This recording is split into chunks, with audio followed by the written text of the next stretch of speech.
ایک ایسے ہم نے دیکھا کہ تحریک پاکستان کے وقت ہمارے پاس قیادت تھی جس کا ایک ویژن تھا، اور پھر ہمیں گیپ نظر آتا ہے علامہ اقبال، قائد اعظم لیاقت علی خان، سہروردی، اور اس گیپ کو بھٹو صاحب نے فل کی اور ان حالات میں ایک نئے پاکستان کی انہوں نے بنیاد رکھی۔ اور وہ وقت جو تھا وہ ایسا تھا کہ جس وقت قوم مایوسی کے اندھیروں میں کھیلی ہوئی تھی، لیکن انہوں نے ہر شعبہ زندگی میں ریاست کو، حکومت کو اور ہر شعبہ زندگی کو ایک نئی سمت دی۔ نیو ڈائریکشنز کے نام سے ان کی بہت سی تحریریں بھی ہیں، لیکن میری جنریشن کے لوگ جو ہیں ان کی دو تین چیزیں بھٹو صاحب کے ساتھ اس طرح ہیں کہ وہ صاحب مطالعہ تھے۔ مجھے ان کی 70 کلفٹن میں واقعہ لائبریری دیکھنے کا بھی اتفاق ہوا، اس میں کچھ وقت گزارنے کا، اور اس وقت کے جو بڑے بڑے فلسفی تھے، رائٹرز سے، ان کے ساتھ ان کی خط و کتابت تھی، اور بہت وائڈ انٹریکشن والے وہ شخص تھے۔ وہ ایک عام آدمی سے لے کے عالمی سطح کے جو فلسفی ہیں ان سے بھی وہ ملتے تھے۔ اور ایک واقعہ جو والد صاحب نے بتایا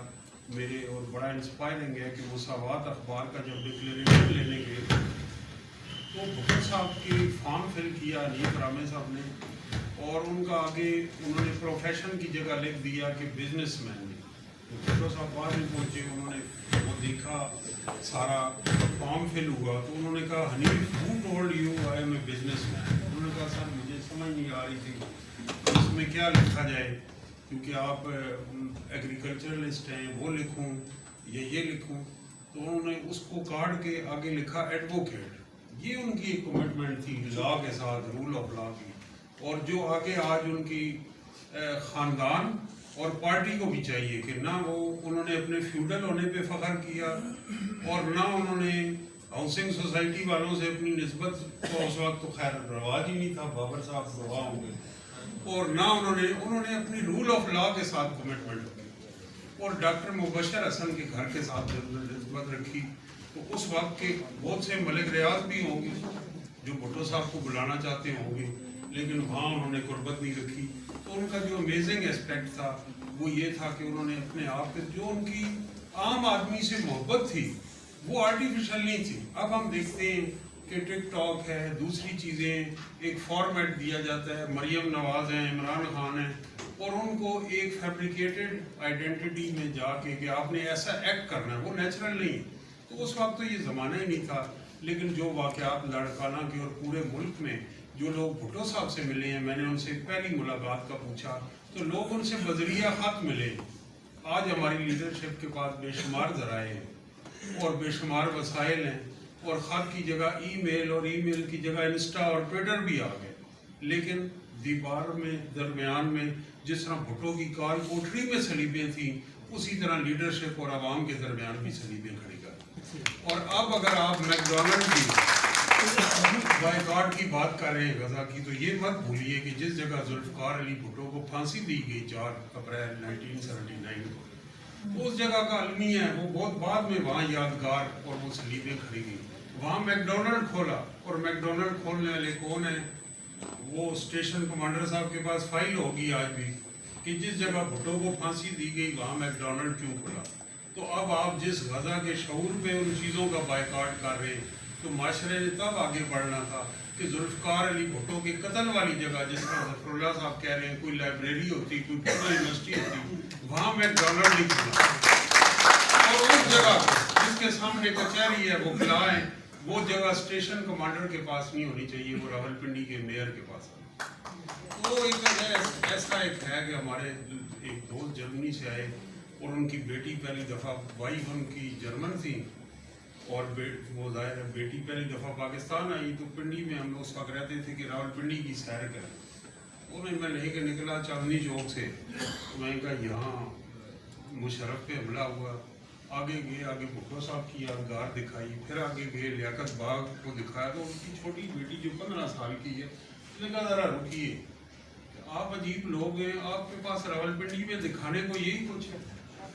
تو اس بچی کو میں آج بھی یہ کہنا چاہتا ہوں کہ آج بھی دکھانے کا آپ کے ہمارے پاس یہی کچھ ہے۔ اور جو نرگس فیض ملک نے میتھمیٹیکل سوال کیا کہ کتنے بھٹو مارو، جتنے بھٹو مریں گے بنیں گے اتنے ہی مارے جائیں گے، آج بھی یہ کوشچن ہی پیپلز پارٹی کو تبدیل کرنا چاہیے، اور میرا خیال ہے اب قیادت نے بھی سمجھ لیا کہ ہم نے بھٹو نہیں بننا، ہم نے بھٹو نہیں کرنا، لہٰذا اس میتھمیٹیکل سوال کی کتنے بھٹو مارو گے اس سے آگے. بھٹو صاحب نے 1979 میں جیل کی کال کوٹری میں جو کتاب لکھی اس جانب جو اشارہ کیا، اور وہ انہیں صرف سزا اور پھانسی نہیں ہوئی بلکہ اس کے بعد جو ضیاء الحق دور ہے وہ آج بھی کنٹینیو کر رہا ہے، وہ آج بھی ضیاء الحق دور کنٹینیو کر رہا ہے، اور اس عہد کو بدلنے کے لیے، معاشرے کو تبدیل کرنے کے لیے بھٹو آج بھی ریلیونٹ ہے. مثلاً آپ یہ دیکھیں کہ جو ان کا لینڈ ریفارمز پہ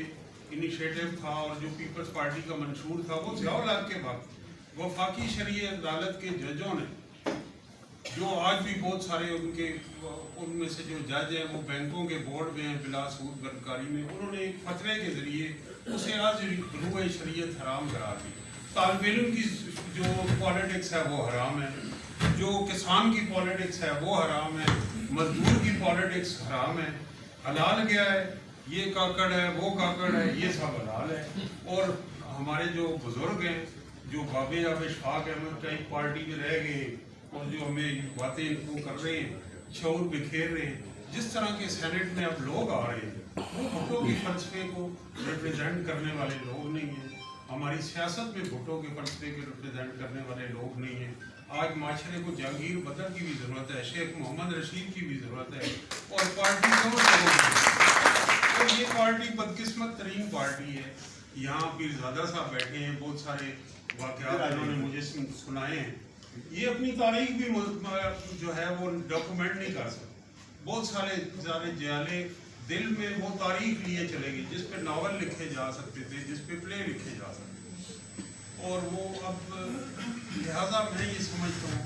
کہ بھٹو جو ہے ان کا ایک یہ پہلو، دوسرا میری جنریشن کے لیے رومانس یہ تھا کہ وہ ایک ویل ڈریسڈ آدمی تھے، اور ہماری میموریز میں، میری 54 ایئرز ایج ہے، ہم نے ینگ بھٹو دیکھا ہے. جس طرح آج ہماری سیاست میں ہم نے دیکھا ہے کہ 70+ لوگ ہیں، 80+ لوگ ہیں، بیچارے سیدھا رستہ قوم کو دکھانے کے بجائے ان کے پاس سیدھا چلنا مشکل ہو رہا ہے، بغیر سہارے کے سیدھا چل نہیں سکتے. تو ہم نے بھٹو کو جوان دیکھا ہے، جس طرح ایک شاعر کی جوان ہو سکتی ہے اور وہ آپ ٹریجڈی المیہ میں بدل جاتی ہے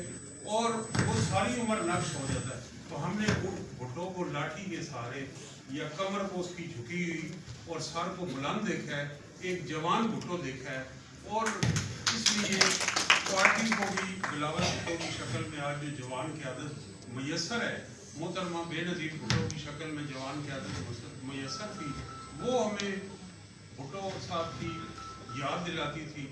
اور میں یہ سمجھتا ہوں کہ اب بھی وہ جو ظفر اللہ صاحب نے بڑی گہری بات کی ہے کہ ان خوابوں کو اور ان جوان جذبوں کو جوان رکھنے کی ضرورت ہے. انہی کلمات کے ساتھ میں اجازت چاہوں گا. بہت شکریہ.